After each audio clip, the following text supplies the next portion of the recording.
Hello hi, ഞാനിന്ന് വെള്ളയപ്പം ഉണ്ടാക്കണം എങ്ങനെയെന്ന് കാണിച്ചു തരാം നിങ്ങൾക്ക്. അതിന് വേണ്ടിയിട്ട് പച്ചരിയാണ്. പച്ചരി എടുക്കുമ്പോൾ എപ്പോഴും നല്ല പച്ചരി എടുക്കണം കേട്ടോ. പശയില്ലാത്ത അരി നോക്കി എടുക്കണം. ഇതൊരു കിലോ പച്ചരിയാണ്. പിന്നെ അതിനാവശ്യമായിട്ട് 100 ഗ്രാം റവയാണ്. റവ നമുക്ക് കപ്പിയാച്ചി എടുക്കാനുണ്ട്. കപ്പിയാച്ചാൻ എല്ലാവർക്കും അറിയാമല്ലോ. കപ്പിയാച്ചി എടുക്കണം. ഇത് നമുക്ക് 8 മണിക്കൂർ 6-7 മണിക്കൂർ വെള്ളത്തിലിട്ട് വെക്കണം. കഴുകി വാരി. അപ്പോൾ വെള്ളത്തിലിട്ട് വെക്കട്ടെ.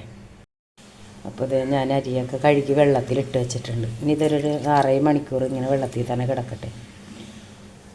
കാരണം ചില ആൾക്കാർ എന്നോട് പറയാറുണ്ട് വെള്ളയപ്പം ഉണ്ടാക്കിയിട്ട് ശരിയാകണില്ല. അത് ചിലപ്പോൾ വെള്ളയപ്പത്തിന് ഇടണം കൂട്ടുകൾ അങ്ങോട്ടും ഇങ്ങോട്ടും മാറിപ്പോയിട്ടുണ്ടെങ്കിൽ വെള്ളയപ്പം ഉണ്ടാക്കിയാൽ ശരിയാവില്ല.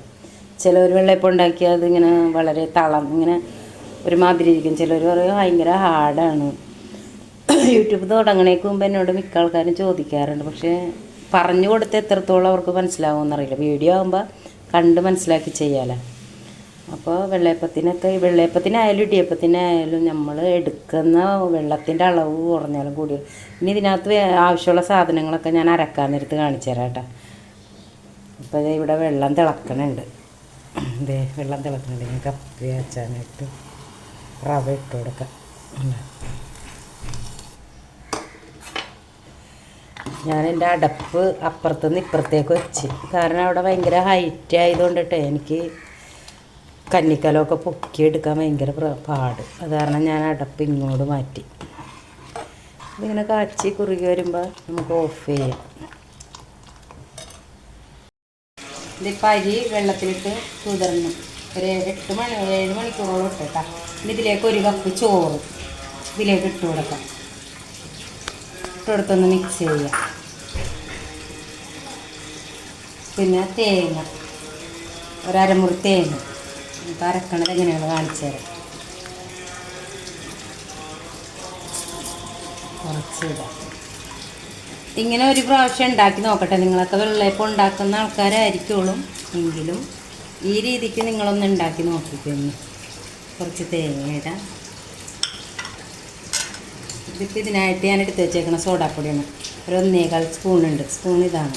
അപ്പോൾ ഇതിൽ നിന്ന് കുറച്ചിട്ടിട്ട് ആവശ്യത്തിന് വെള്ളം ഒഴിക്കുക. ഇനി അരച്ചെടുക്കാം.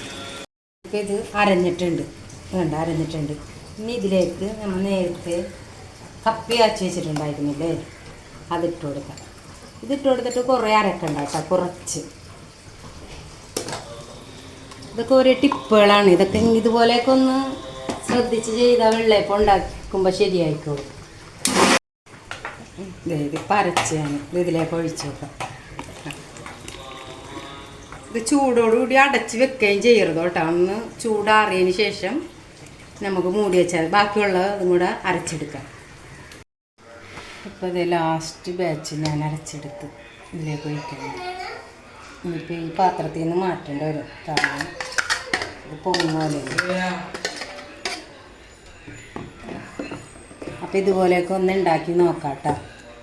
വെള്ളയപ്പം ഉണ്ടാക്കിയിട്ട് ശരിയാകാത്ത ആൾക്കാർ ഇതുപോലെ നിങ്ങൾക്ക് എന്തോരാണ് ആവശ്യമുള്ളത് അതിനനുസരിച്ചിട്ട്. ഇപ്പോൾ ഞാനിപ്പോൾ 1 കിലോ അരിക്കാണിപ്പോൾ 100 റവ എടുത്തത്, ഒരു ചെറിയ കപ്പ് ചോറ് എടുത്തത്. അപ്പോൾ നിങ്ങൾ 1/2 കിലോന് അരിയൊക്കെയാണ് 2 പേരൊക്കെ ഉള്ളെങ്കിൽ അതനുസരിച്ച് ആളെ പറഞ്ഞതിൻ്റെ കുറച്ചായിട്ട് എടുത്താൽ മതി. ഇനി നാളെ ഇത് പൊങ്ങി വരും. ഇത് ഇനി ഒരു 8 മണിക്കൂർ ഇങ്ങനെ റെസ്റ്റ് ചെയ്യാൻ വെക്കണം. ഇനി നാളെ ഞാൻ ഉണ്ടാക്കി കാണിച്ചു തരാം. ഇപ്പോൾ എൻ്റെ വെള്ളയപ്പപ്പൊടി ഇവിടെ പൊങ്ങിയിട്ടുണ്ട്.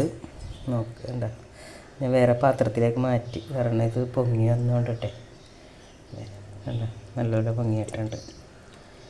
ഇനി ഇതിൽ നിന്ന് ആവശ്യമുള്ളതെടുത്ത് നമുക്ക് ഉണ്ടാക്കിയെടുക്കാം. ഞാൻ ഉണ്ടാക്കുമ്പോൾ കാണിച്ചു തരാം കേട്ടോ. ഇതിങ്ങനെ എടുത്ത് ഫ്രിഡ്ജിൽ വെച്ചാൽ മതി. 2-3 ദിവസത്തേക്കൊക്കെ ആട്ടിയൊക്കെ വെച്ച് കഴിഞ്ഞാലുണ്ടല്ലോ അപ്പാപ്പയൊന്നും ആട്ടി വെക്കണ്ട. അപ്പോൾ അതേ ഞാൻ വെള്ളയപ്പപ്പൊടിയൊക്കെ ഉപ്പൊക്കെ ഇട്ട് ഇങ്ങനെ വെള്ളമൊന്നും ചേർത്തിട്ടില്ല. ഞാൻ ഇന്നലെ ഒഴിച്ച വെള്ളം മാത്രമേ ഉള്ളൂ. പിന്നെ ഞാൻ വെള്ളയപ്പം നോസ്റ്റിക്ക് ചട്ടിയിൽ ഇതുവരെ ഞാൻ ഉണ്ടാക്കിയിട്ടില്ല കേട്ടോ. എനിക്ക് ഇരുമ്പിൻ്റെ ചട്ടി ഉണ്ട്. അതിപ്പോൾ എവിടെയാണെന്ന് അറിയില്ല. കാരണം കുറേ നാളായി ഞാൻ വെള്ളയപ്പം ഉണ്ടാക്കിയിട്ട്. ഇന്നിപ്പോൾ മക്കൾ എല്ലാവരും ഉള്ളതുകൊണ്ടിട്ട് ഉണ്ടാക്കുന്നതാണ്. ഇതിൽ ചുറ്റിക്കണതാണ്. അതാണ് എനിക്കറിയാൻ പാടില്ലാത്തത്. എത്രത്തോളം ശരിയാവുമെന്ന് എനിക്കറിയില്ല. നോക്കട്ടെ. അപ്പോൾ ഞാൻ ഒഴിച്ചൊന്ന് ചുറ്റിച്ച ആയിട്ടുണ്ട്, ശരിയായിട്ടുണ്ട്.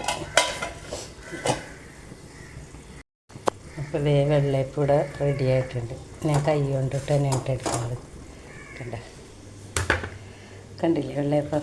നല്ല വെള്ളയപ്പം ആയതല്ല. ബാക്കിയുള്ളതും കൂടെ ഉണ്ടാക്കിയെടുക്കട്ടെ. കണ്ട വെള്ളയപ്പം കണ്ടില്ലേ? നല്ല സോഫ്റ്റുമാണ്, കഴിക്കാനും നല്ല ടേസ്റ്റാണ്. തേങ്ങയൊക്കെ ഇട്ടതുകൊണ്ടിട്ടേ. പിന്നെ നോൺ സ്റ്റിക്കിൽ ഞാൻ ഉണ്ടാക്കാത്തത് കണ്ട, കുറച്ചങ്ങോട്ട് ആയി കഴിയുമ്പോൾ ഇതുപോലെ ആകും. അതാണ് ഈ നോൺ സ്റ്റിക്കിൻ്റെ ചട്ടിയിൽ ഞാൻ ഉണ്ടാക്കാത്തത്.